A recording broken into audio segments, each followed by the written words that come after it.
Él recientemente, el día 12 de octubre que festejamos pues nuestra Virgen de Zapopan, él hacía una referencia muy específica a los creyentes y a los no creyentes. ¿Por qué en su momento el creyente tiene que defender la santidad del matrimonio, la unidad de la familia? En el programa anterior, el licenciado Juan José Leaño hizo una defensa que llamó poderosamente la atención de muchas personas televidentes de María Visión, pero queremos conocer también el punto de vista de ustedes. ¿Por qué las minorías, por qué en su momento quienes tienen acceso a otro tipo de estaciones televisivas o de radio sí pueden decir lo que quieren y muchos de nosotros que debemos de defender lo que tenemos, pues nos abstenemos quizás por esa comodidad, por esa falsa tibieza? Yo quisiera que este panel pues abordara un tanto este tema de actitud, este tema de poder realmente transmitirle, cuando menos lo que yo sentí que era el deber cristiano de la lucha, lo que es efectivamente la virtud de la fortaleza en su doble vertiente, acometer y resistir. Sí, esta campaña es muy impresionante porque no es como otras campañas de otras épocas, localizadas, parcializadas, sino que en todo el mundo a la vez, lo cual llama mucho la atención, se inician ofensivas semejantes.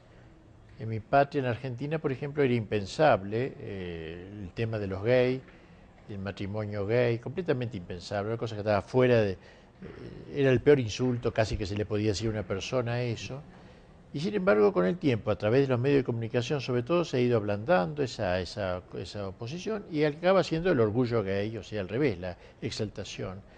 Me parece que muestra la gravedad de la situación, que ya no es solamente que hay males en el mundo, siempre los ha habido, sino que ahora lo que pasa es que al mal se lo llama bien y al bien se lo llama mal. Y esa es una cosa nueva, novedosa, que me parece que nos insinúa estar acercándonos a tiempos bastante definitivos y terminales aún de la historia. Claro, esto es más discutible, pero lo importante es eso, hay una campaña mundial, hay que ver la historia a la luz de las dos ciudades de San Agustín, el gran enfrentamiento, eso tiene que ver con la lucha y el combate de la ciudad de Dios, en torno a la cual se reúnen todas las personas aquellas que consideran a Dios como lo principal y todo el resto subordinado a Dios, el hombre incluido, y la ciudad del mundo, del hombre con mayúscula, del hombre prometeico, del hombre, de los derechos del hombre, que la Revolución Francesa lo toma precisamente en contraposición a los derechos de Dios, se le saca a Dios los derechos para que el hombre los tenga. Ese enfrentamiento es el que explica la historia, me parece, y si no se ve así, no se puede entender la historia sino desde un punto de vista económico o social, no que sea rechazable el estudio de la historia a la luz de estos puntos, pero la visión teológica de la historia es lo más importante, o sea, cómo ve desde Dios, los ojos de Dios, cómo ve la historia. Dentro de lo que podemos atisbar del plan de Dios, Dios ve que hay un gran proceso, de que hubo una época de cristiandad, 3-4 siglos, después comenzó un proceso de apartamiento de la cristiandad, primero en la negación de la Iglesia con Lutero, luego la negación de Cristo como Dios en la Revolución Francesa y finalmente en la Revolución Soviética con la negación de Dios mismo, ya no queda nada, es todo un proyecto. Así que lo que pasa no es un invento de 3 o 4 personas, ni la solución a lo que pasa es volver, o le podemos echar la culpa a los últimos 2 o 3 presidentes del país, viene de siglos, y por tanto hay que ser muy inteligente para salir al paso de eso y buscar otra vez la juventud, digamos así, las ideas originales, las ideas del origen, originales en el mejor sentido de la palabra, me parecería. Muy bien. Hemos recibido...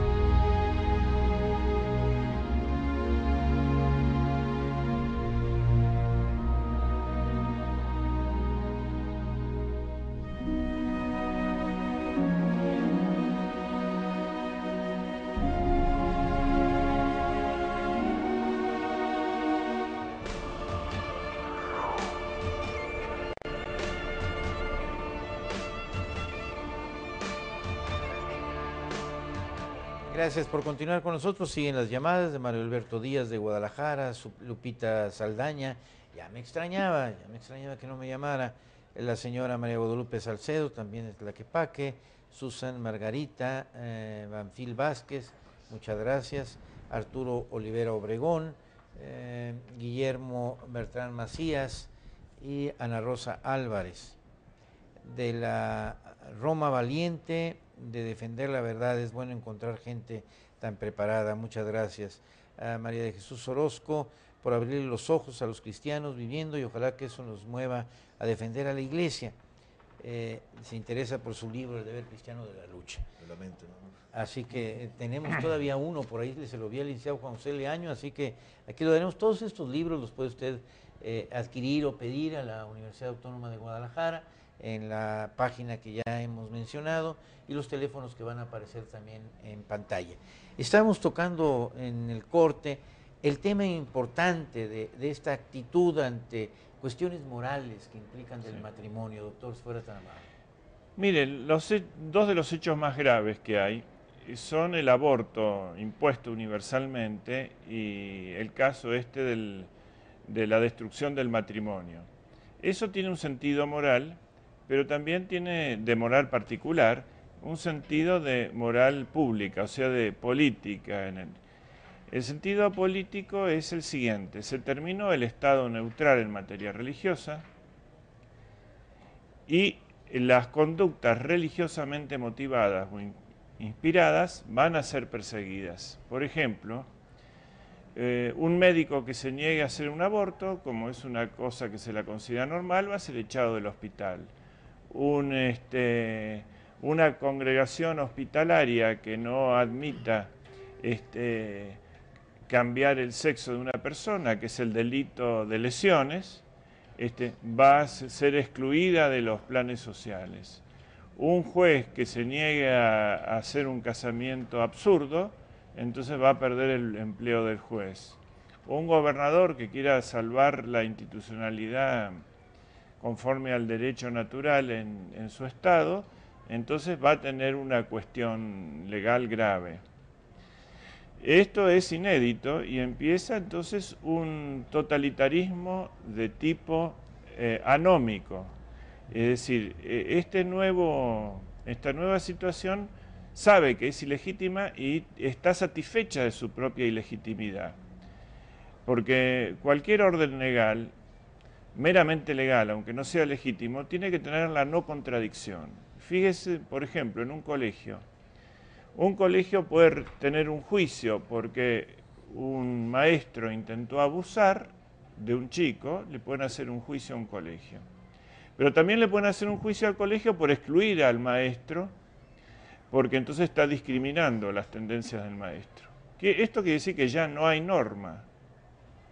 Habiéndose suprimido la verdad, a logos, ¿no? Sin sentido, a lógica, viene la anomia, la falta de norma. Entonces lo que quieren poner es un voluntarismo, una pura disponibilidad, tratar a la sociedad, al mismo ser humano, como un puro material maniable, disponible, y tener el derecho a la contradicción, a la cosa ambigua, deliberadamente ambigua, y gobernar a partir de ahí. El principio moral era en la duda, abstente. Pero ahora el principio moral es: quiero gobernar desde la duda, quiero enseñar desde la duda y quiero tiranizar desde la duda o desde el error. Esto es mucho más grave que una tiranía modernista, esta tiranía posmoderna, porque justamente exhibe únicamente, ¿no? Ya hemos pasado de la hipocresía al cinismo. Repitiendo la pasión de Jesucristo, ¿no? Eran hipócritas cuando le decían: maestro, tú que tienes palabras de vida.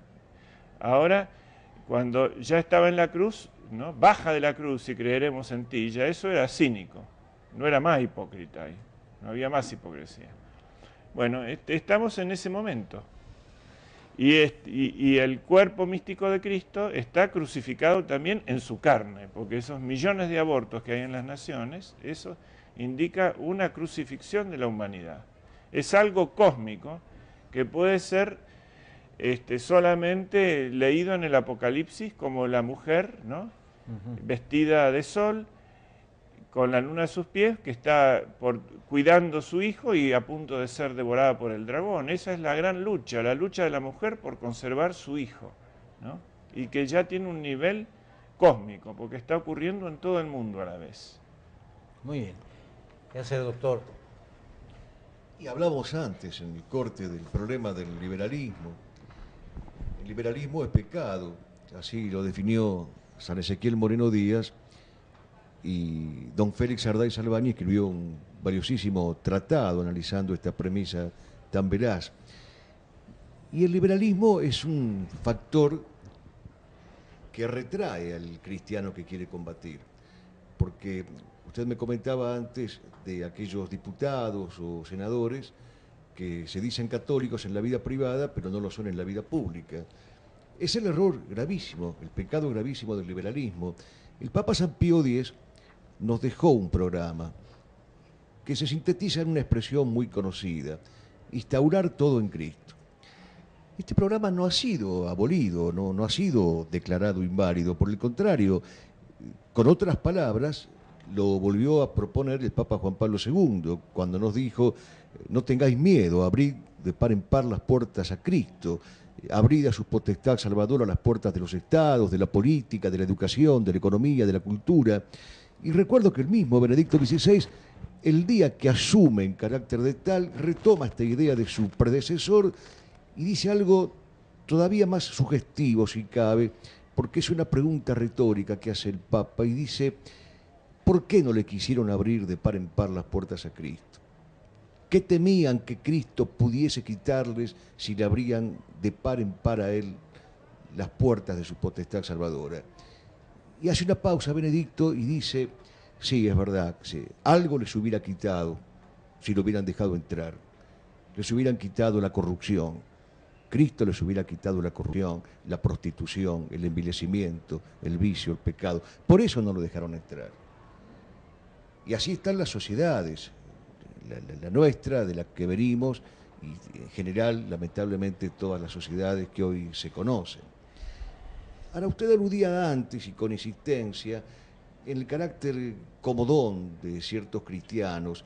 Eso es cierto, yo hoy decía algo parecido, citando a León Blois: el enemigo es el burgués, esa mentalidad hedonista, frívola, superficial, comodona, para usar su palabra, que es correcta.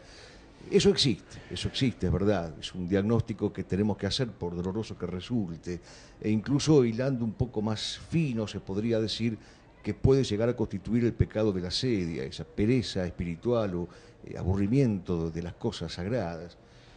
Pero también es cierto que hay católicos dispuestos al combate y que no pueden ser escuchados por la conspiración de silencio.